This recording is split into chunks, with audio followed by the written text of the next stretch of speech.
porque hoje, fatalmente, nós temos líderes que não entendem da sua matéria-prima. Ou seja, então primeiro eu vou analisar a questão das competências técnicas do cargo e função, né? Ou seja, que ele exerce. Vou entender um pouco melhor sobre quais as competências comportamentais, não soft skills para aquele cargo. Então, se não está dando certo, troca. Se não está funcionando, muda. Sim. Hoje isso não cabe mais.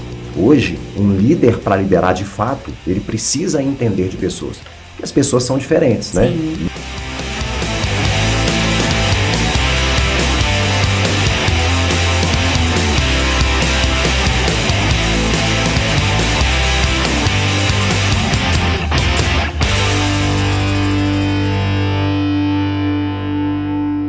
Está no ar mais um podcast Papo de Empresário, podcast que vai deixar você mais conectado com o mundo empresarial. Eu sou Nayara Patrícia. Eu sou Diego Lima. Samuel Cardoso. Muito bem. Seja bem-vindo, Samuel. Obrigado. Papo de Empresário. Obrigado. Nosso ilustre convidado, né? Isso aí é um assunto fantástico. Assunto que está em pauta sempre, né? Qual é, Exatamente. E vamos lá, né? Vamos falar sobre líderes especialistas em pessoas. Coisa boa, né? Isso aí, gestão Saber de sobre pessoa, liderança, né? Baseada no colaborador, né? Na pessoa que está ali no dia a dia, né? Nas pessoas. Show de bola. Importante, né? E o Samuel, né? Que é consultor organizacional, veio falar sobre esse assunto pra gente. Então vamos lá, né? Vamos lá, vamos começar. Meu amigo, vamos falar dessa questão, né? Todo mundo fala, pô, liderar é um grande desafio, né? Porque quando dá certo, a competência foi da equipe. Quando dá errado, é o líder que não teve competência para fazer. E aí, como que a gente desenvolve essas competências na liderança e nas pessoas para ter um bom desempenho no trabalho e na vida, em primeiro lugar, né? Bom dia a todos aí, todos que estão conosco aí. É um prazer estar aqui falando desse tema que eu amo, né? Gosto tanto que hoje nós temos uma empresa que é direcionada e especializada ao desenvolvimento de liderança, então principalmente a liderança estratégica, mas também liderança tática, né, a base operacional, mas o nosso core business é a liderança estratégica, que é onde as coisas acontecem. E qual que é o maior desafio da liderança? E aí nós vamos entrar no desenvolvimento de competências. É porque hoje, fatalmente, nós temos líderes que não entendem da sua matéria-prima, que são as pessoas. Nós viemos de um cenário em que as lideranças, elas eram ali comando e controle, né? Quando a gente vai lá para trás e a gente vê o Fordismo, o Taylorismo, mandava quem podia, obedecia quem tinha juízo. Essa frase vem de lá. Quem eram os líderes? É quem tinha informação. E quem eram os liderados? É quem não tinha. Então, se não está dando certo, troca. Se não está funcionando, muda. Sim. Hoje isso não cabe mais. Hoje, um líder, para liderar de fato, ele precisa entender de pessoas. Porque as pessoas são diferentes, né? Sim. Isso é óbvio. Mas como essas diferenças se apresentam na nossa rotina diária, dentro das áreas que são diferentes, do contexto que hoje aquela área vive, que aquela empresa vive, as características da cultura. Então, não dá para desenvolver competência sem entender de pessoas.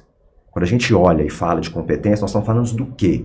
Nós estamos falando da associação de conhecimento, habilidades e atitude. Sim. Então, quando a gente vai olhar para desenvolver qualquer competência, a gente tem que olhar para esses três pilares. Conhecimento, hoje, nós temos de sobra. Hoje, quando eu chego para desenvolver um líder, eu não imagino que ele não saiba o que tem que ser feito. E muitas vezes, ele também sabe o que fazer e como fazer. Ele tem habilidades. Mas naquele cenário, naquele contexto, sob aquela cultura, ele não está conseguindo fazer. Falta atitude. E muitas vezes o desenvolvimento de competência, ele vai aí. E o que é atitude? O que leva uma pessoa que sabe o que tem que ser feito, sabe fazer, não fazer? Atitude é a associação de crenças e valores. Então nós precisamos entender, mapear. Por que esse líder ontem fazia o que tinha que ser feito numa outra empresa e não está fazendo aqui na minha? Sim. Eu contrato de mercado um líder de alta performance, porque ele me foi indicado, porque ele tem números interessantes na outra organização. Quando ele vem aqui para jogar o meu jogo, ele não consegue performar. O que mudou? Ele desaprendeu habilidades? Não. Ele deixou de obter o conhecimento? Tá um pouco. Mas falta atitude. Por algum motivo, ele não acredita que é possível, que é capaz ele fazer o que tem que ser feito ali naquele contexto, naquele momento. Ou ele não consegue priorizar e valorizar valores. Então, é principalmente o ponto em que temos que olhar quando a gente fala de desenvolvimento de competência. A gente não consegue fazer isso no feeling, né? Não dá para fazer isso de forma utópica. A gente tem que ter ferramentas, nós temos que mapear, nós temos que entender, enquanto desenvolvedores, de quem nós estamos falando. Sim. Quem são essas pessoas, para que a gente consiga fazer o que tem que ser feito da melhor forma possível. Certo. Né? Sim, e, bom, beleza, então eu preciso primeiro de um diagnóstico, né, para começar tudo isso. Exato, fundamental. E o que você tem aplicado hoje de diagnóstico, quais tipos de ferramenta, para poder conseguir entender melhor esse cenário, né, e conseguir fazer as transformações necessárias, meu amigo? Nós temos várias ferramentas, vários assessments, né, como a gente chama, mas os principais é um assessment comportamental, Correto. um assessment de valores motivacionais e os soft skills, que é em cima do cargo em questão, né? Esses são fundamentais para o desenvolvimento individual de um líder. Claro que dependendo do cenário, né, do contexto ali, existem outros, inteligência emocional, axiologia, que a gente trabalha muito na estrutura de pensamento e tomada de decisão. Então a gente tem alguns leques de possibilidades, mas esses três eu acredito serem fundamentais para um desenvolvimento assertivo de uma competência específica. Ou seja, então primeiro eu vou analisar a questão das competências técnicas do cargo e função, né, ou seja, que ele exerce. Vou entender um pouco melhor sobre quais as competências comportamentais, os soft skills para aquele cargo. Perfeito. E vou trabalhar também a parte de indicadores de performance do setor. Exato, isso aí. Né? Ou seja, quais são esses requisitos, né, que são necessários, e aí eu faço um cruzamento disso, correto? Perfeito. Para ver como fazer um plano de PDI, de desenvolvimento individual daquela pessoa. Show de bola. E aí, beleza, aí entra o desafio agora de começar a desenvolver, né? Tem uma dica para começar, beleza, conseguir identificar o estado atual, já sei quais as principais competências que aquele líder precisa ser desenvolvido naquele líder ou naquele time, enfim. E aí, o primeiro passo, geralmente é qual? O que a gente faz? Depois que a gente tem a pessoa mapeada, a gente já tem essas fotografias, como a gente costuma dizer, eu preciso alinhar com o líder qual que é a expectativa que ele tem em cima da performance do líder ou do liderado que está sendo desenvolvido. Né? Eu preciso fazer a análise da fotografia e cruzar com a cultura da empresa e o contexto que a cultura, né, que a área está vivendo ali. Em cima disso, eu vou conduzir o como. Por exemplo, eu tenho 2 líderes centralizadores. O motivo que leva cada um deles a centralizar é diferente. Então, por exemplo, eu tenho um líder que centraliza porque ele tem uma necessidade excessiva de controle. Então ele precisa controlar, então ele centraliza, microgerencia, então ele desce para a parte tática, desce para a operação. Por quê? Porque foi assim que ele aprendeu. Eu tenho um líder, muitas vezes, que ele centraliza, por quê? Porque ele tem um time que, na percepção dele, não está pronto. Então, se eu tenho um time que não está pronto, eu tenho um valor alto na minha entrega, eu não quero negociar isso. Então, eu vou para a operação, centralizo, porque eu não tenho um time preparado. Os dois centralizam. O final do dia é o mesmo, mas o que leva cada um a exercer aquele comportamento é completamente diferente. O desenvolvimento de competência ele é individual, por esses fatores. Sim. Então a gente pega as informações que hoje existem, né, a necessidade, a expectativa que quem está em cima tem, ou que a cultura, né, exige, e a gente vai fazendo esse desenvolvimento um a um. Legal. E aí você precisa descobrir uma pequena chave aí nesse caminho, que é a motivação, né? Que é o motivo para agir, né? E aí? A motivação ela é fundamental e hoje ela ficou um pouco banalizada, né? As pessoas acham que motivação é o oba-oba, é o sempre motivação, em alta, assim, né? Motivação é fundamental para que exista produtividade, por exemplo. Um dos indicadores que a gente tem, dos assessments que a gente utiliza, é o assessment de valores motivacionais. Porque a motivação está diretamente ligada ao sistema de valores do indivíduo. Como que eu motivo as pessoas? Levando na minha fala, na minha comunicação, aquilo que conecta ao sistema de valores. Então, por exemplo, eu tenho uma meta a ser atingida. E eu vou dar exemplo de 2 valores. Eu tenho um líder que tem um valor econômico muito alto. A pessoa que tem um valor econômico alto é aquelas pessoas que se motivam por resultado prático e retorno financeiro. E eu tenho um outro líder que ele tem um valor altruísta elevado. Ok? Sim. Como que eu vou motivá-los? De formas completamente diferentes.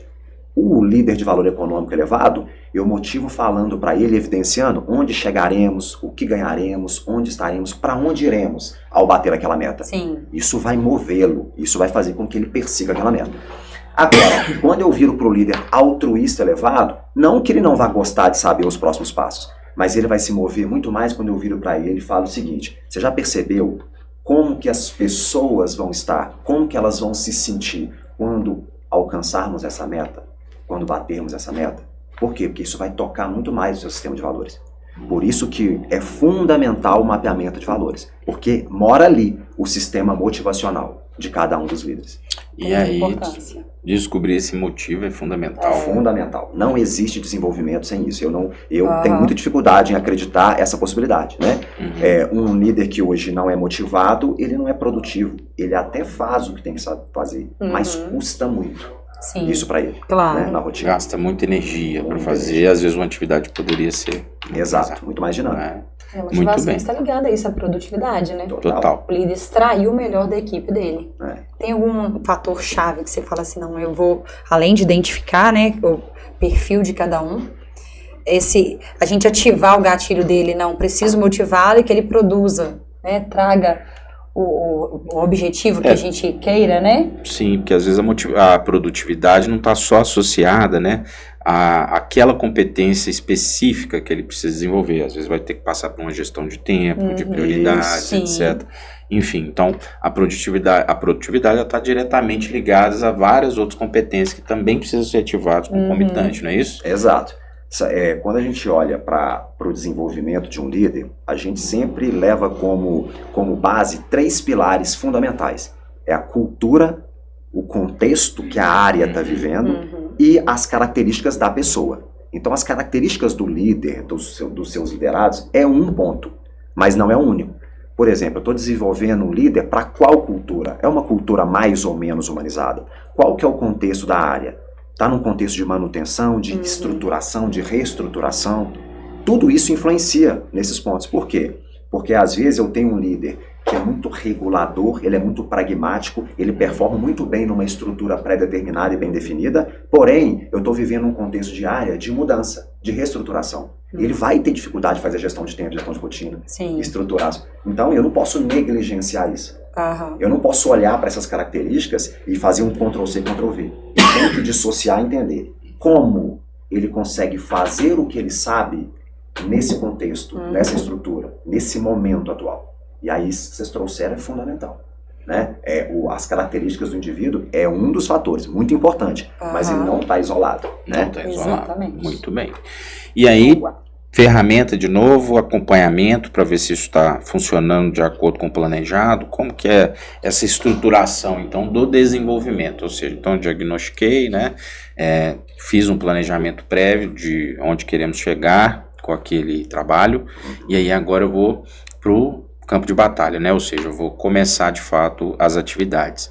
Tem uma rotina ideal de encontro, de forma de desenvolver? Como é que seria o mais recomendado? A rotina ideal, por exemplo, nós fazemos esse desenvolvimento, esse acompanhamento do líder e também nós desenvolvemos um plano de desenvolvimento para o RH ou o seu próprio líder desenvolver, que é o PDI. E aí depende das características do líder, por exemplo. Existem líderes que têm uma necessidade de um acompanhamento mais próximo e mais contínuo.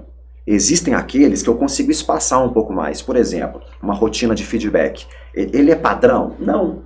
Tem pessoas que têm necessidade de uma rotina de feedback mais frequente. Né? Outros, nem tanto. Mas aí eu tenho que ter uma estrutura de feedback, eu tenho que ter um acompanhamento, eu tenho que deixar muito claro o que e como eu quero que ele faça. Tem líderes que eu preciso direcionar, tem líderes que já são mais autogerenciáveis. O como é individual. Agora, eu preciso ter muito claro o que eu quero, o alinhamento de expectativa, a clareza de papéis é fundamental para esse dia a dia, para esse acompanhamento. Né? Por exemplo, eu tenho que ter uma avaliação de desempenho, mas a avaliação de desempenho é o final. Antes disso, eu tenho que ter rotinas de feedback, eu tenho que ter encontros de follow-up para acompanhar como é que está a condução dele para o processo. Tudo isso, todas essas ferramentas, essa estrutura, a gente monta junto com os líderes, junto com as empresas. Né? E é muito individual, tem várias opções, várias possibilidades. Qual que vai caber melhor? Depende desses 3 fatores. A cultura, o contexto e as características das pessoas. Tudo volta a isso. Muito bem, muito bem. E aí, obviamente, com esse acompanhamento, a chance de performance dentro desse trabalho de consultoria, né, na área de gestão de pessoas, fica fantástico, né? Os resultados que a gente tem é bem interessante. Eu tenho um exemplo. Nós temos um cliente, né, ele é construção civil pesada, é uma empresa de 47 anos, em que eles nunca investiram, assim, já fizeram alguma coisa vez ou outra, mas nunca teve uma coisa sistematizada, um cronograma de desenvolvimento. Houve pílulas, né? Um treinamento isolado aqui, tudo, e é diferente, né? Estímulo de desenvolvimento. Sim. Né? Sem Um muita trabalho conexão. de desenvolvimento, né? Totalmente conectado, nunca existiu. Tem 2 anos e 2 meses que nós estamos lá com eles, e nesses últimos 2 anos foram os 2 maiores anos de faturamento da empresa. O que mudou mesmo de fato? Eles olharam para as pessoas, eles investiram no desenvolvimento de pessoas. Então, é uma empresa de 47 anos, então nós temos 45 anos como referência, em que nos últimos 2 anos, em que de fato eles olharam para as pessoas e começaram a operar de fato, eles tiveram os 2 melhores anos de faturamento da empresa. E quais seriam os indicadores, né? Porque eu acredito assim, você vai ter os indicadores com o empresário, né? São esses indicadores que a gente vai perseguir, e tem os indicadores com as pessoas, né? Para a gente ir mostrando ponto A, ponto B, enfim, e progredindo dentro do trabalho. Quais seriam esses indicadores mais importantes que você tem encontrado, né? Varia de acordo com cada empresário ou tem mais ou menos uma linha já de raciocínio estabelecida? As variações sempre existem, a gente sempre fala que humanas não é exatas, né? Então quem dera a gente conseguisse pegar uma pessoa e colocar na planilha de Excel, né? Facilitaria muito a nossa vida, mas a gente tem para onde olhar. Por exemplo, o tempo que a pessoa leva para aplicar e operar nas rotinas diárias, né? O quanto que está moroso, né? Os processos, o procedimento. Eu estou conseguindo dar celeridade, né? Para onde que eu olho quando eu falo de produtividade? Por exemplo, eu tenho uma área que os processos básicos e fundamentais dela, elas levariam, exemplo, né? Hipotético aqui, elas levariam 1 semana, eu consigo fazer com 5 dias. Por quê? Porque eu comecei a colocar as pessoas certas nos lugares certos. Aquelas pessoas que têm habilidades e competências para tal, elas estão em posições em que predominantemente elas conseguem fazer aquilo que elas, né, têm como força, habilidades e talentos. Então são pontos que a gente consegue olhar. Turnover, aqueles pontos, né, aqueles indicadores básicos do RH, a gente melhora muito. Né? A gente tem diagnósticos recorrentes que a gente coloca para as pessoas, anônimo, né, dentro da área específica, das interfaces. A gente olha muito como é que está o processo das interfaces das empresas. Eu tenho minha área e é muito comum que o líder que não tem essa consciência, ele se preocupe com o resultado da área. Então a gente leva essa consciência. A sua área só vai performar de fato se as suas interfaces estiverem saudáveis, ecológicas. A gente mede também a comunicação das interfaces. Isso gera uma celeridade nos processos, nas entregas. Então tem vários indicadores. Mas é sempre isso. No final do dia, no resultado, tempo, recurso, né? Contrato menos, demito menos, as pessoas ficam mais tempo e produzindo mais. Então tem vários indicadores que a gente consegue olhar e medir isso aí. No dia a dia. E que obviamente tem indicadores que vão interessar mais de forma direta o contratante e outros vão ser os desenvolvidos, né? Exatamente. A progressão de quem está sendo desenvolvido. Isso e é bem gratificante, né? Acompanhar essa evolução. Perfeito, demais. A contratação, né? Vamos pegar um ponto importante. Para posições estratégicas, eu tenho que investir tempo. E quando o líder começa a contratar certo, ele vê a performance da área acontecendo muito mais rápido. Né? Então eu preciso trazer a pessoa certa para a minha empresa. Às vezes a pessoa certa não é aquele grande player de mercado. Esse cara é ótimo, mas ele não é para mim agora. Então, quando a gente leva essa consciência e a gente consegue amadurecer um pouco mais esse processo de análise de quem trazer, de como movimentar, isso aí mexe na empresa como um todo. Entendeu? Então, é um ponto que a gente trabalha e atua muito. Nós não fazemos o recrutamento e seleção, mas a gente faz a análise estratégica, né, desses indicadores junto às principais lideranças. Por quê? Porque a gente sabe que esse é um ponto fundamental. Dependendo de quem eu treino que eu trago para fazer uma liderança dentro da minha área, eu posso comprometer diretamente a performance e o resultado. E essa questão do BPO, né, na área de RH, né, de recrutamento e seleção principalmente, Como que tem evoluído isso? Você tem percebido se isso está sendo positivo para o mercado, ou é mais montar o time interno para fazer o recrutamento e seleção? Enfim, você tem uma opinião a respeito sobre essa questão? Tem evoluído, mas tem muito para caminhar, né? O que é o ideal, né? O cenário ideal. Hoje o cenário ideal ele se distancia um pouco do que acontece. É que eu tenha internalizado, né, as principais peças que vão participar desse processo. Eu ter dentro da minha empresa um bom analista, uma pessoa que vai conseguir ler as fotografias, os relatórios, cruzar as informações, né? Porque já está aculturado, ele já conhece a cultura, então ele vai ter muito mais assertividade, ele vai dar mais celeridade para esse processo. Agora, existem situações em que o externo ele é mais confortável para aplicar. Por exemplo, nós fazemos alguns diagnósticos dentro das empresas que nós conseguimos extrair bons resultados porque nós não somos de dentro da empresa. Apesar de a gente ter um relacionamento muito próximo. Eles se abrem mais, eles confiam.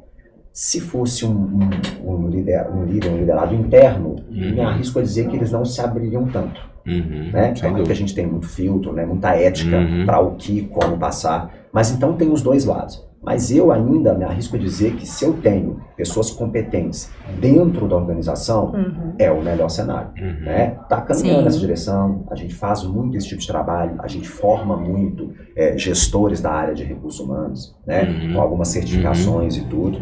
Mas é muito novo, né? O RH ele veio do DP. Né? Então ainda está se dissociando, ainda está muito procedimental, né, a coisa. Agora está começando a amadurecer, na marra, porque hoje não dá para você falar de gente de gestão, de RH de uma empresa, sem entender de pessoas.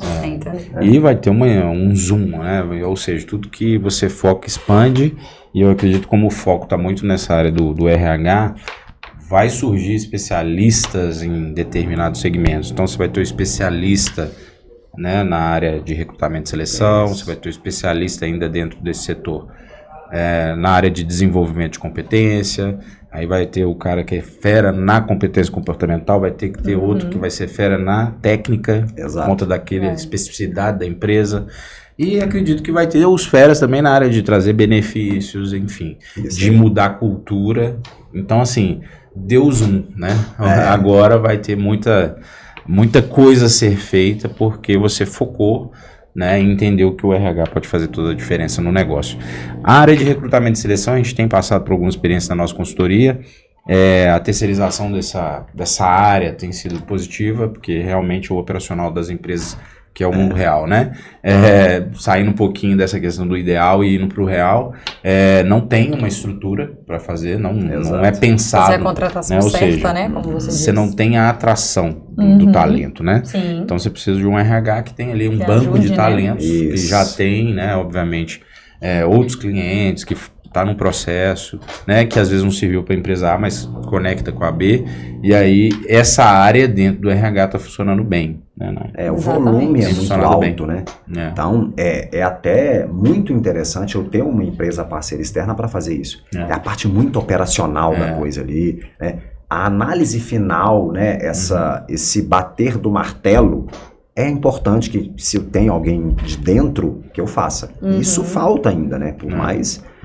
Isso já está acontecendo, esse direcionamento específico de cada... Ou eu tenho essa pessoa que é especialista em recrutamento, as grandes organizações já têm, né, esse atinado aí, já está acontecendo. Claro que está um processo embrionário ainda, mas é uma forte tendência. Mas essa parte operacional, inclusive a gente sugere para alguns clientes que tenha isso externo.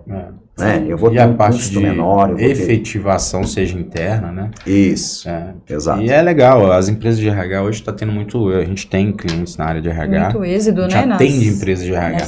Então, assim, dessa questão, né, de entender a cultura do cliente, o que realmente ele espera. Às vezes o cliente não é tão grande, né? A parte de cargos e funções não está bem definida, então o RH acaba ajudando para fazer o recrutamento e seleção. Isso. Então, naquele momento ali, ela entende um pouco mais como é que funciona a cultura, como é que é a organização, e acaba dando match ali naquela atração, né? Ou seja, de trazer as pessoas para o processo seletivo. E ali com como elas já entendem do desafio, né? Ou seja, quem faz o recrutamento já entende o desafio do empresário, ela já deixa o negócio bem preparado, né? Tá ali na cara do gol, né? Para o gestor tomar a decisão. Refinar, Aí, obviamente, ele vai ter opções, né? Vai fazer as entrevistas, enfim, para tomar a decisão. Então, eu vejo que essa parte específica, ela tem ajudado bastante, contribuído muito com as empresas, né? Muito, tem sido fundamental, até porque cada vez mais tá desafiador trazer talentos, né? Pessoas boas, pessoas que o mercado muito competitivo, né? Em alguns mercados ainda mais. Então, eu preciso ter parceiros externos para fazer volume nisso aí. Se eu tiver que internalizar essa parte, custa muito, leva muito tempo, gera morosidade, né? Porque não é só a estrutura de pessoal, você vai ter que parte de tecnologia junto, sistemas, enfim. todo um processo que está no backstage disso aí, né? Exato. Aí. Muito bem. E meu amigo, a gente queria, assim, que você desse algumas dicas para quem, às vezes o cara está começando a entender um pouco melhor sobre, né, esse tipo de trabalho de desenvolvimento humano, né, da importância disso para o crescimento. Dicas, assim, que ele não poderia deixar de seguir, né, de cumprir. Tem uma dica que eu falo que é a dica de ouro, né, para quem quer começar a entender sobre pessoas. Cara, eu já entendi que, independente do modelo de negócio, quanto mais eu entender de pessoas, mais sucesso eu vou ter, seja o cliente externo ou interno, seja os meus liderados, pares, stakeholders, enfim. Tem 3 pilares que eu sugiro que a gente olhe. E a gente tem várias ciências, formações, certificações, graduações, pós-graduações que nos direcionam para isso. Se eu quero entender de pessoas, para onde eu olho? Eu preciso aprimorar, treinar e me desenvolver na escuta. Então, a escuta atenta é fundamental se eu quiser entender de pessoas. Tem pessoas que têm mais facilidade, tem pessoas que têm mais dificuldade. Então, eu preciso me desenvolver nessa direção. Observação, porque nem tudo é dito verbalmente, mas a comunicação não verbal, ela não falha. Então, pessoas que são especialistas em escutar e observar são pessoas que entendem mais de pessoas. E, por fim, né, fazer perguntas. Eu preciso perguntar. Então, se eu estou com um líder, com um liderado, com um cliente, eu escuto. Então, todas as ciências que me levam a escutar melhor, as técnicas de escuta são bem-vindas. Né? Perfeito. Eu já trabalhei várias, desde graduações e até programação neurolinguística, neurociência, inteligência emocional. Para quê? Para entender de gente. Né? Para entender de gente, para entender de mente. Pra entender. Claro. Então, eu escuto e observo. E se eu escutar bem e observar bem, o outro vai me dizer tudo o que eu preciso ouvir. Só que eu tenho que tomar muito cuidado para não cair numa armadilha, que é a suposição. Eu falei algo e eu imaginei que você ficou desconfortável com o que eu disse. E se eu tomar isso como verdade, eu posso me perder na comunicação, na fala, no direcionamento, no feedback. Que é assertividade. Aí eu checo. Como? Perguntando. Muito bom. Então, especialistas em escutar, em observar e em perguntar são especialistas em pessoas. Show de bola. Então, para você, já pode aplicar amanhã essas técnicas, começar a buscar conhecimento nessa área e transformar isso na sabedoria aplicada, né? Põe no dia a dia, obviamente, na atitude de colocar as coisas para funcionar. Mas também pode ser que você queira uma ajuda, né? Que você está num momento, sua empresa está muito focada na operação, na parte comercial, enfim. Todas as áreas são importantes, né? Mas às vezes você está priorizando outras áreas e pode terceirizar isso. A gente tem o trabalho do Samuel. Qual seria o contato, Samuel, para poder a pessoa ter essa colaboração sua dentro da empresa dela? A nossa empresa é a MBS, tá? Mind Business Soluções. Eu vou dar o meu contato pessoal mesmo, tá? 993410004, DDD 31, né? Nós temos um time de suporte e tudo, mas a gente lida diretamente com os donos, os sócios, nessa parte mais estratégica. Então, normalmente a gente faz essa interface direta com eles. E aí tem as redes também, né? Instagram, Mind Business Qual que é o seu Soluções, Mind Business Soluções, né? É o Instagram. Isso. Tem o meu, quem quiser ir lá visitar, tem um pouco de conteúdo lá também, né? Confesso que nós até estávamos conversando aqui, não é a minha grande força, né? Não é a minha grande competência, mas tem alguma coisinha lá, que é Samuel Cardoso Master Trainer. Serão todos muito bem-vindos, passa lá, se quiser bater um papo, chamar no direct, ligar. Estou à disposição. Show de bola. Muito bem, está na hora da gente falar do nosso patrocinador, Isso aí. patrocinador mais ágil, né? A gente tem um software tático estratégico que atua no crescimento do seu negócio. Então, se você tem o seu RP e faz o seu negócio funcionar, né, com gestão de cobrança, financeiro, enfim, vendas, PDV, frente de caixa, você precisa do mais ágil, porque ele vai atuar na parte tática e estratégica do seu negócio, ou seja, ali que você vai fazer o seu planejamento, o seu plano de desenvolvimento das pessoas, você vai aplicar testes, né, para poder entender o diagnóstico do seu negócio e de quem trabalha com você, e ali você faz o seu plano de desenvolvimento. Então, para conhecer o Mais Ágil, você vai entrar no site sistemamaisagil.com.br e pedir um teste.